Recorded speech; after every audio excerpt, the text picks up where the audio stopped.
know when you have to like fix your business and know when you have to market your business, and don't think that marketing is always going to fix your business, because sometimes it can make a bad problem worse.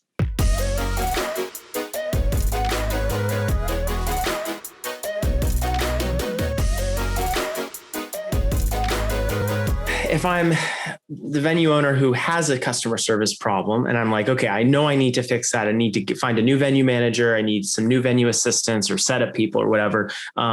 Or maybe I am run down. I'm that Tahoe, that cheap Tahoe, the budget friendly. And you're like, I am sick and tired of being a budget friendly, the cheap Tahoe option. I want to now service a different type of clientele. And so what I'm going to do, I'm going to take out an SBA loan and I'm going to go and do blah, blah, blah, blah, blah. And I'm going to spend $300,000 or $400,000 really renovating stuff. Now I kind of have to redefine my market. Because and remember how I said that marketing can make your problems worse if you're not careful? That is a situation. So if you do want to solve a customer service problem and you do want to renovate, certain areas or whatever, do that.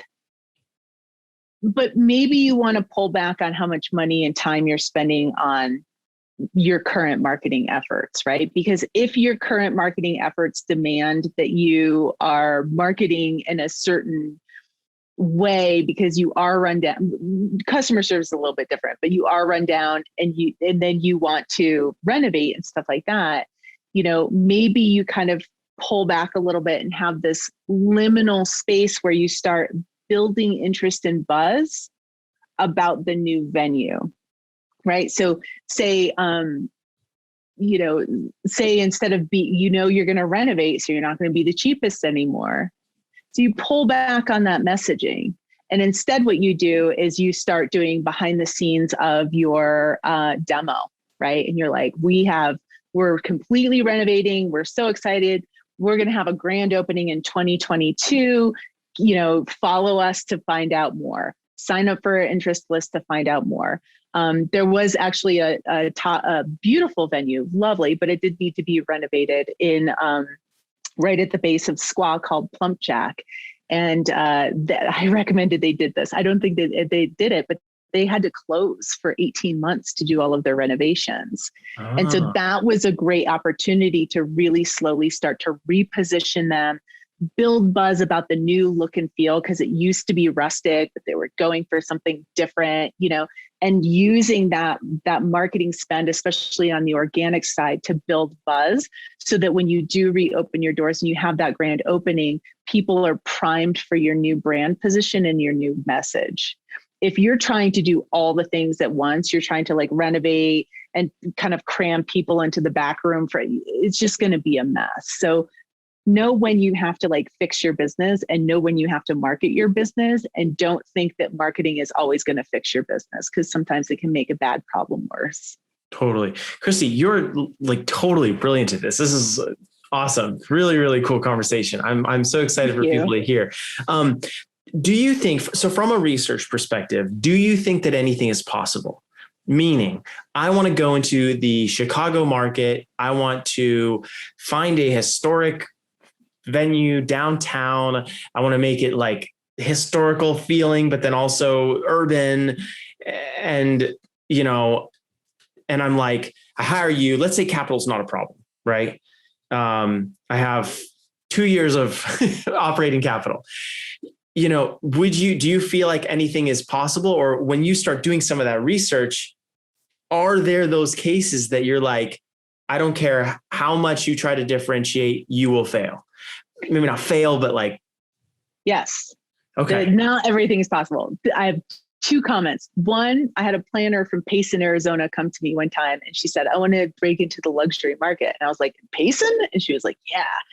And I use Shane McMurray's The Wedding Report all the time. It's pretty inexpensive. It's like $200 or $300 a year for a subscription.